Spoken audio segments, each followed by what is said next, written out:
When it's Monday, it's time for another networking tip. My name is Thom Singer, and every week I try to bring a video to you where we're going to talk about one quick tip on how you can maximize all of your efforts at growing your reputation and your network so that you can find more success and help other people along the way. And today's tip is all about being able to tell your story and the story of the company that you work for.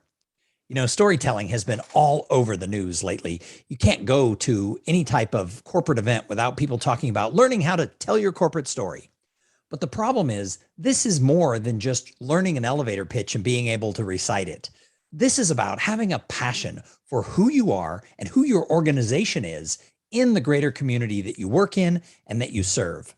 You know, if you're able to talk about why your company does what it does for the clients that you serve, and if you're able to clearly communicate who you are and what brings you to where you are in your journey and why that combination of you working for that company at this time really makes a difference, you're going to excite the people who can buy your product and service.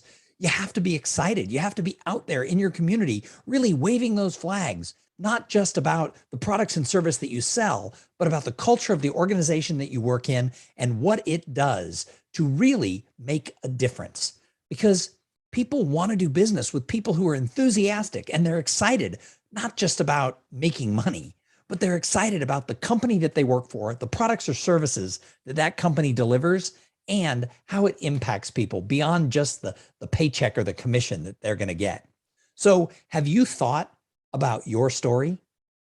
Have you thought about your company or your organization's story? And have you merged them together into a clear and concise narrative that's going to get people excited?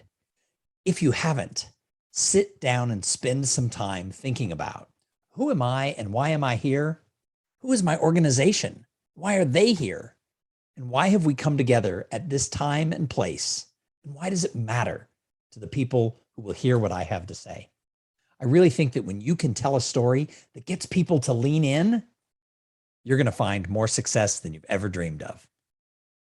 Tune in every week for another networking tip here on this YouTube channel. And do me a favor, subscribe to the channel. Come on, every week I'm going to try and offer a tip. Some of them are going to be just what you need to hear. Make sure you share those with everyone in your company.